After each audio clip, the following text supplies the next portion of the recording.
তৃণমূল কংগ্রেসের সাংসদ মহুয়া মৈত্র তিনি বিয়ে সারলেন। গত মাসেই তিনি বিয়ে করেছেন কৃষ্ণনগরের, আপনাদের জানিয়ে রাখি, পুরীর প্রাক্তন সাংসদ পিনাকি মিশ্রকে। বেঙ্গলি ম্যাট্রিমনিতে পাওয়া যায় সবথেকে বেশি চয়েস। বেঙ্গলি ম্যাট্রিমনি অনেক সম্পর্ক তৈরি করেছে। তাহলে আর কি চাই? বাঙালিদের number one choice Bengali matrimony. কৃষ্ণনগরের সাংসদ মহুয়া মৈত্র বিয়ে করেছেন গত মাসে জার্মানির বার্লিনে। চুপিসারে বিয়ে সেরেছেন তিনি।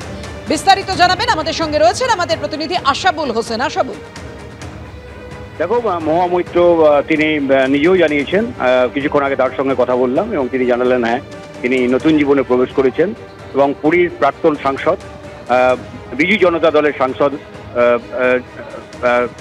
সাংসদের সঙ্গে তার পিনাকি মিশ্র, তার সঙ্গে তিনি বিবাহ বন্ধনে আবদ্ধ হয়েছেন এবং বেশ কিছুদিন ধরে জল্পনা চলছিল যে পিনাকি মিশ্রের সঙ্গে তার একটা বন্ধুত্বের সম্পর্ক দীর্ঘদিন ধরে রয়েছে এবং তিনি তাকে বিয়ে করতে চলেছেন, এরকম একটা জল্পনা চলছিল। কিন্তু বলা যেতে পারে যে চুপিসারেই, তৃণমূলের অনেকেই বিষয়টা জানতেন না, চুপিসারেই তিনি জার্মানিতে পিনাকি মিশ্রের সঙ্গে বিবাহ বন্ধনে আবদ্ধ হয়েছেন এবং এটা মহুয়া মৈত্রের দ্বিতীয় বিয়ে এবং পিনাকি মিশ্রেরও এটা দ্বিতীয় বিয়ে। এবং যেটা মহুয়া মৈত্র জানিয়েছেন যে তিনি এই মুহূর্তে জার্মানিতে রয়েছেন, ফলে যেটা জল্পনাটা চলছিল সেই জল্পনাটা অবশেষে সত্যি হলো এবং পিনাকি মিশ্রের সঙ্গেই বিবাহ বন্ধনে আবদ্ধ হলেন মহুয়া মৈত্র। সাত পাকে বাঁধা পড়লেন মহুয়া মৈত্র, কৃষ্ণনগরের সাংসদ। ধন্যবাদ তোমায় আশাবুল। ধৃত আইনের ছাত্রী শর্মিষ্ঠা পালনি, তার জামিন মঞ্জুর হলো। আপনাদেরকে জানিয়ে রাখি, অপারেশন সিঁদুরের মন্তব্যের জেরে, সেই আবহে সামাজিক মাধ্যমে বিতর্কিত মন্তব্যের জেরে ধৃত শর্মিষ্ঠা পালনির জামিন মঞ্জুর হলো।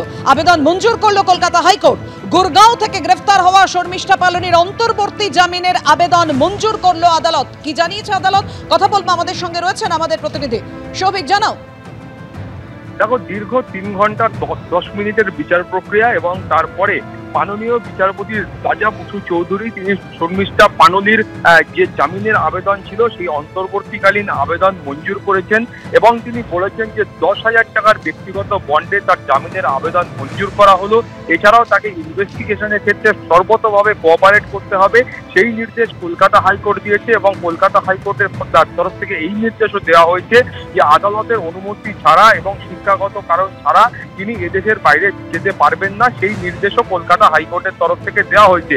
এর বাইরে যেটা কলকাতা হাইকোর্ট বলেছে যে তুমি জানো, এর আগেও শর্মিষ্ঠা এবং তার পরিবারের পক্ষ থেকে তারা পুলিশের কাছে অভিযোগ করেছিলেন এবং তারা আবেদন করেছিলেন যে পর্যাপ্ত নিরাপত্তার বন্দোবস্ত করা হোক এবং সেই কারণেই কিন্তু আজকে কলকাতা হাইকোর্টের তরফ থেকেও পর্যাপ্ত নিরাপত্তা দেওয়ার জন্য পুলিশকে নির্দেশ দেওয়া হয়েছে এবং এখানে বলা হয়েছে কলকাতা হাইকোর্টের পর্যবেক্ষণ হচ্ছে যে এই মুহূর্তে এই মামলার যা পরিস্থিতি, সেই পরিস্থিতিতে কোনো রকম ভাবে হেফাজতে রেখে জিজ্ঞাসাবাদ করার প্রয়োজন নেই এবং সেখানে খুব স্পষ্ট করে বলা হয়েছে যে প্রাথমিকভাবে যে অভিযোগপত্র ছিল সেই অভিযোগপত্রতেও নির্দিষ্ট করে শর্মিষ্ঠা কি মন্তব্য করেছিলেন সামাজিক মাধ্যমে সেই মন্তব্য নেই। ফলে যে অভিযোগের ভিত্তিতে এফআইআর হয়েছিল সেই এফআইআরটা নিয়েও কিন্তু প্রশ্ন উঠেছিল এবং তুমি জানো যে এখানে পুলিশের তরফ থেকে যেটা বলা হয়েছিল যে শর্মিষ্ঠাকে যখন যে নোটিশ দেওয়া হয় তারপরেও তিনি হাজির না হওয়ায় তারপরে গ্রেফতারি পরোয়ানা ইস্যু করা হয় এবং সেই কারণেই তাকে কিন্তু গ্রেফতার করা হয়েছে।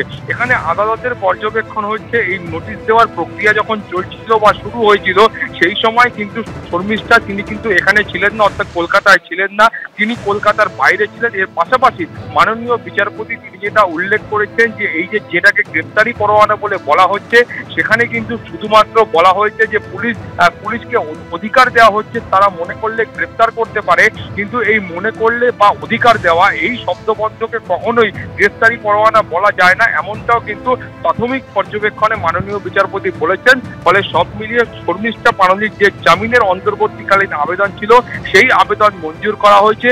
বাকি অন্যান্য যে আবেদন যে এই মামলা অন্য কোনো কেন্দ্রীয় সংস্থাকে হস্তান্তর করা হোক এবং এফআইআর খারিজ করা হোক, সেই আবেদনগুলির বিচার প্রক্রিয়া কলকাতা হাইকোর্টের যে নিয়মিত বেঞ্চ রয়েছে সেই নিয়মিত বেঞ্চে হবে।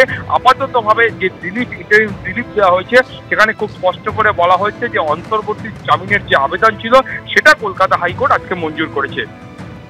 ধন্যবাদ সৌভিক।